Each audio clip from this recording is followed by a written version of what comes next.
मम्मा मेरी बात सुनो ना। नन्हा विभव अपनी माँ संगीता की गोद में चढ़ने की कोशिश करते हुए बोला।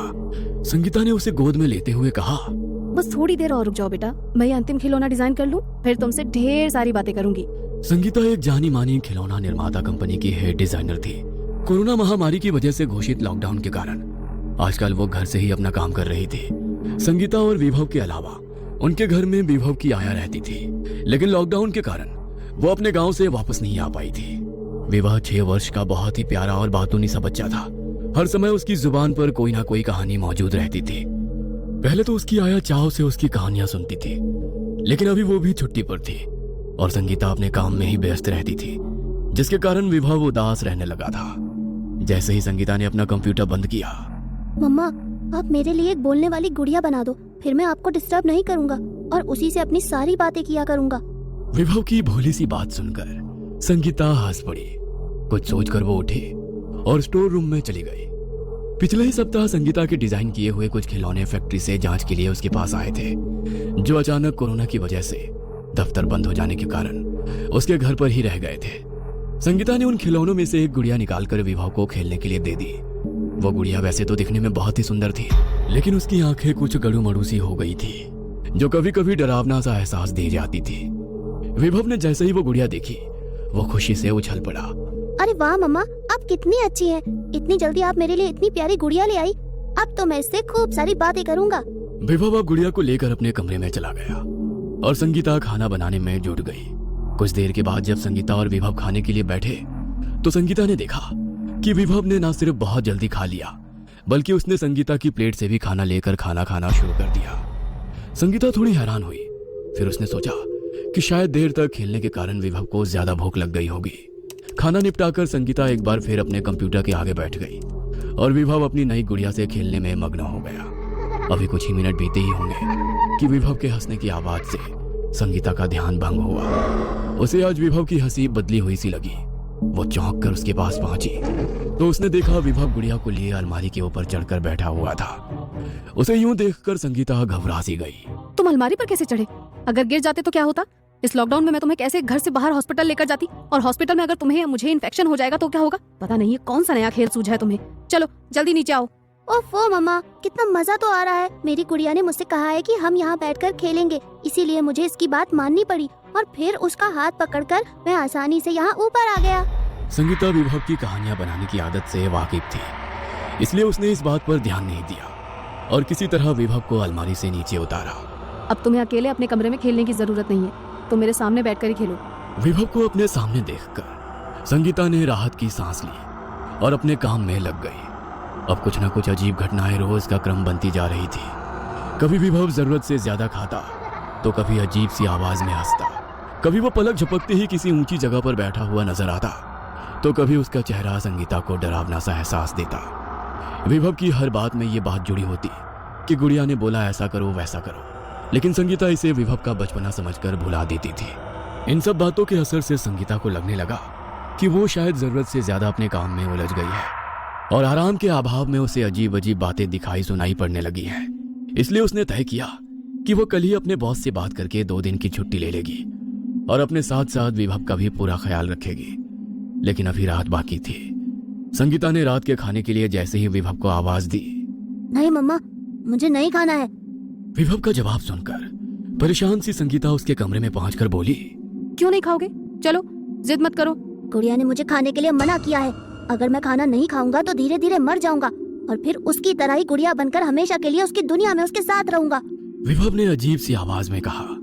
विभव के मुंह से मरने की बात सुनकर संगीता के गुस्से का ठिकाना नहीं रहा। उसने विभव को थप्पड़ मारने के लिए अपना हाथ उठाया, लेकिन ये क्या, उसका हाथ बीच हवा में ही रुक गया। वो विभव को छू ही नहीं पा रही थी। संगीता ने आश्चर्य से विभव की तरफ देखा तो उसने पाया कि विभव की आंखें लाल हो चुकी थी, मानो उसमें खून तैर रहा हो। उसके हाथ में मौजूद गुड़िया से भी हंसने की विचित्र आवाज आ रही थी, जो अब संगीता को बुरी तरह डराने लगी थी। सहसा गुड़िया और विभव दोनों की आवाज एक साथ संगीता के कानों से टकराई। हमें थप्पड़ मारना तो बहुत दूर की बात है। तुम ना तो हमारे पास आ सकती हो और ना ही तुम हमें छू सकती हो। जाओ, चली जाओ यहाँ से और हमें अकेला छोड़ दो। संगीता के लिए अब वहाँ 1 सेकंड भी खड़ा रहना मुश्किल हो गया था। पसीने से लथपथ घबराई हुई सी वो तेजी से वहां से भागकर अपने कमरे में आ गई। कुछ देर के बाद जब वो संयत हुई तब वो फिर धीरे से विभव के कमरे में पहुंची। वहां पहुंचकर उसने देखा विभव सो गया था, लेकिन गुड़िया अभी भी उसके बिस्तर पर उसके पास ही थी। संगीता को अब उस गुड़िया से बहुत डर लग रहा था। फिर भी किसी तरह हिम्मत जुटाकर उसने गुड़िया को विभव के पास से उठाया और उसे बाहर ले जाकर उसने उसके टुकड़े टुकड़े कर दिए। फिर गुड़िया के इन टुकड़ों को उसने एक बॉक्स में पैक किया और उसे अन्य डैमेज खिलौनों के साथ रिकंस्ट्रक्शन के लिए स्टोर रूम में डाल दिया। हाँ, चलो इस मनहूस गुड़िया से मुझे और मेरे बेटे को छुटकारा मिला।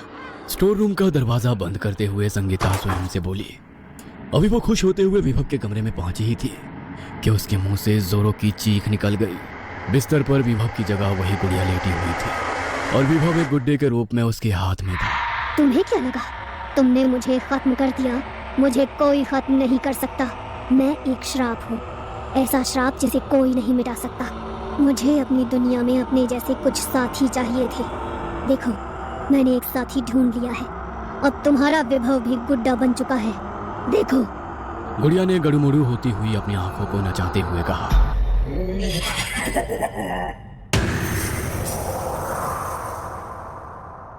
देखते ही देखते वो बेहोश होकर गिर पड़ी। बेहोशी में वो बस लगातार एक ही बात बड़बड़ा रही थी। छोड़ दो, छोड़ दो, मेरे विभव को छोड़ दो, छोड़ दो। उसे गुड्डा मत बनाओ, उसे मत बनाओ गुड्डा। छोड़ दो, छोड़ दो, मेरे विभव को छोड़ दो। अचानक संगीता को महसूस हुआ कि कोई उसके चेहरे पर पानी डाल रहा है। उसने धीरे धीरे अपनी आंखें खोली तो उसके सामने पानी का जग लिए विभव खड़ा था। विभव पर नजर पड़ते ही संगीता झटके से उठकर बैठ गई और उसने उसे खींचकर अपने गले से लगा लिया। संगीता की इस प्रतिक्रिया से विभव ने घबराकर उससे पूछा, मम्मा, आपको क्या हो गया था? पता है मैं कितना डर गया था। आप अपनी आंखें भी नहीं खोल रही थी और पता नहीं क्या क्या बोल रही थी। फिर मैंने आया आंटी को फोन करके उन्हें सारी बात बताई। तब उन्होंने मुझे आपके चेहरे पर पानी डालने के लिए कहा। यह सब सुनकर विभव को स्वयं से अलग किए बिना संगीता बोली, मुझे कुछ नहीं हुआ है मेरे बच्चे, कुछ नहीं, और मैं कुछ होने भी नहीं दूंगी। भगवान का शुक्र है कि वो सब एक डरावना सपना था। थोड़ी देर बाद जब संगीता कुछ संभली तब उसने विभव से गुड़िया के विषय में पूछा। विभव ने रुआसी आवाज में कहा, पता नहीं मम्मा, मेरी गुड़िया कहाँ गई? मैं कब से उसे ही ढूंढ रहा हूँ। यह सुनकर संगीता ने चुपचाप स्टोर रूम का रुख किया। वहां पैकेट में गुड़िया के टूटे हुए टुकड़ों को देखकर उसे तसल्ली हुई।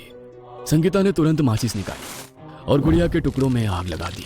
देखते ही देखते वो सारे टुकड़े धूं धूं करके जलने लगे। आग के बुझने के बाद जब संगीता विभव के कमरे में पहुंची तो वहां विभव की जगह पर वही गुड़िया बैठी थी और संगीता को देखकर मुस्कुरा रही थी। संगीता उसे बिस्तर पर देखकर हैरान हो गई। तभी गुड़िया के अंदर से आवाज आई, मैंने कहा था ना, मैं एक श्राप हूँ, श्राप जिसे कोई नहीं मिटा सकता है। यह सुनते ही संगीता के रोंगटे खड़े हो गए। संगीता भागते हुए जैसे ही स्टोर रूम में पहुंची उसकी चीख निकल गई। उसने गुड़िया समझकर विभव के टुकड़े करके उसे आग लगा दी थी। अक्सर पागल खाने में रोते हुए संगीता की आवाज सुनाई देती थी। मैंने विभव को नहीं मारा है। मैं तो श्रापित गुड़िया को मारा था। हाँ,